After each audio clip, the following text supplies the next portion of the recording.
नमस्कार। आज के इस खास विश्लेषण में आपका स्वागत है।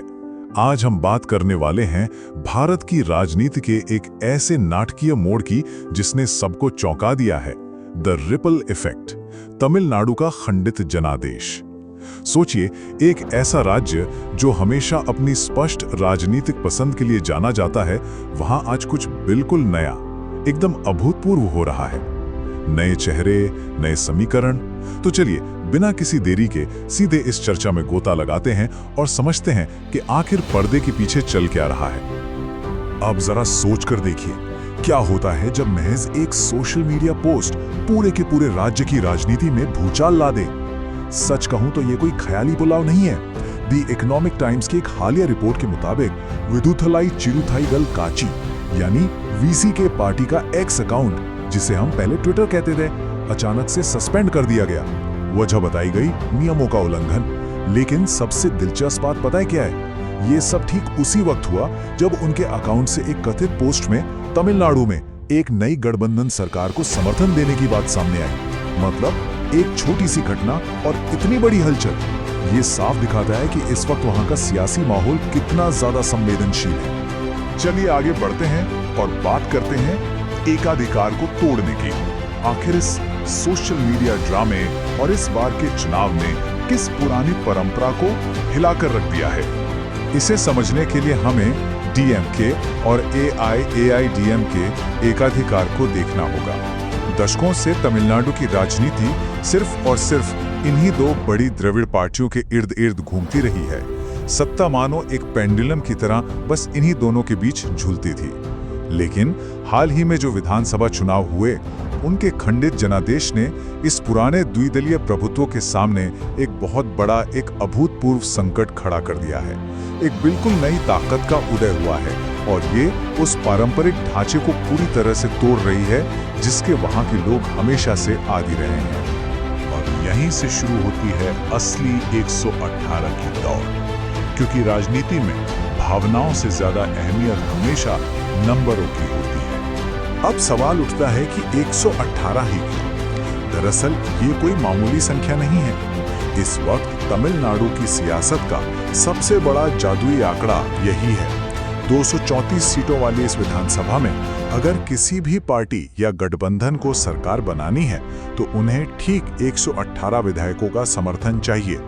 जो इस जादुई आंकड़े को छू लेगा, सत्ता का ताज उसी के सर सजेगा। अगर हम इस दिलचस्प गणित को करीब से देखें तो तस्वीर बिल्कुल साफ हो जाती है। अभिनेता विजय की पार्टी तमिझागा वेथ्री कड़गम, जिसे हम शॉर्ट में टीवीके कहते हैं, सबसे बड़ी पार्टी बनकर तो उभरी है, लेकिन उनकी गाड़ी 108 सीटों पर आकर अटक गई है। कांग्रेस के साथ गठबंधन के बावजूद वो उस 118 के जादुई आंकड़े से कुछ कदम पीछे रह गए। अब बाकी नंबरों पर गौर करें। कांग्रेस के पास 5, सीपीआई के पास 2, सीपीआई-एम के पास 2 और वीसीके के पास 2 सीटें हैं। इस पूरे समीकरण का सीधा सा मतलब ये है कि ये जो छोटी पार्टियां हैं ना, वो अब किंग मेकर की भूमिका में आ गई हैं। एकदम साफ है, इनके बिना टीवीके के लिए सत्ता की सीढ़ी चढ़ना नामुमकिन सा है। तो अब वक्त है गठबंधन बनाने का। जिन छोटी पार्टियों के हाथ में अचानक से सत्ता की चाबी आ गई है, उनके मन में क्या चल रहा है? यहाँ वामपंथी दलों का रुख काफी हद तक साफ दिखाई दे रहा है। सीपीआई के राज्य सचिव वीर पांडेन का एक बहुत ही अहम बयान आया है। उनका कहना है कि टीवीके को समर्थन देना उनका लोकतांत्रिक कर्तव्य है। उनका तर्क बड़ा सीधा है। चूंकि टीवीके सबसे बड़ी पार्टी बनकर उभरी है, इसलिए वो जनादेश का सम्मान करते हुए लोकतंत्र और जनता के साथ खड़े हैं। इस एक बयान से तस्वीर काफी साफ हो जाती है कि सीपीआई और सीपीआई-एम की जो कुल 4 सीटें हैं, वो मजबूती से टीवीके के खाते में जा रही हैं और इसी के साथ टीवीके बहुमत के और भी करीब पहुंच गई है। लेकिन रुकिए, कहानी में अभी सबसे बड़ा पेंच बाकी है। वीसीके का महत्वपूर्ण निर्णय, जहां उनकी 2 सीटें अब भी अनिर्णित हैं। याद है, शुरुआत में हमने वीसीके के सस्पेंड हुए एक्स अकाउंट की बात की थी। जी हां, वही इस पूरे खेल की सबसे अहम कड़ी है। असल में वीसीके नेता थोल तिरुमावलवन ने अभी तक आधिकारिक तौर पर टीवीके गठबंधन को समर्थन देने का ऐलान नहीं किया है। खबर है कि वो शनिवार को अपना अंतिम फैसला सुनाने वाले हैं और इसीलिए वो जो समर्थन वाला कथित सोशल मीडिया पोस्ट था वो अचानक इतना ज्यादा सुर्खियों में आ गया। ये सिर्फ 2 सीटें नहीं हैं, ये पूरे गठबंधन के भविष्य को तय करने वाली चाबी हैं और सस्पेंस अभी भी बरकरार है। इन सारी अनिश्चितताओं और नाजुक सौदेबाजी के बीच अगर आप टीवीके खेमे को देखें तो उनका आत्मविश्वास सच में देखने लायक है। टीवीके के नवनिर्वाचित विधायक मैरी विल्सन ने तो यहां तक कह दिया है कि आपको देर रात तक खबर मिल जाएगी, हमें 100% भरोसा है। ये जो 100% वाली बात है ना, ये साफ इशारा कर रही है कि गठबंधन की रूपरेखा शायद पर्दे के पीछे लगभग तय हो चुकी है। अब बस एक औपचारिक घोषणा का इंतजार है। और इसी के साथ हम कदम रख रहे हैं एक नए राजनीतिक युग में। जब ये सारे नंबर एक साथ जुड़ेंगे तो इसका असल असर क्या होगा? अगर हम इस पूरी प्रक्रिया के टाइमलाइन को देखें तो कदम बिल्कुल स्पष्ट हैं। पहला चरण था अलग अलग छोटी पार्टियों का समर्थन जुटाना।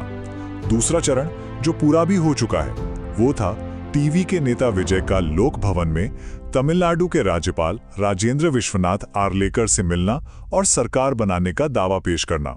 और अब बारी है अंतिम चरण की, यानी शनिवार को जवाहरलाल नेहरू इंडोर स्टेडियम में होने वाले एक भव्य शपथ ग्रहण समारोह की।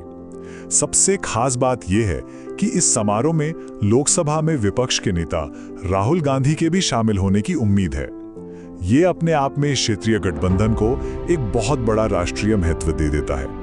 तो आज के इस पूरे विश्लेषण के बाद हमारे सामने सबसे बड़ा सवाल यही खड़ा होता है। ये खंडित जनादेश और सरकार बनाने के लिए छोटी पार्टियों पर ये जो नई निर्भरता है, क्या ये तमिलनाडु के राजनीतिक भविष्य को हमेशा के लिए बदल देगी?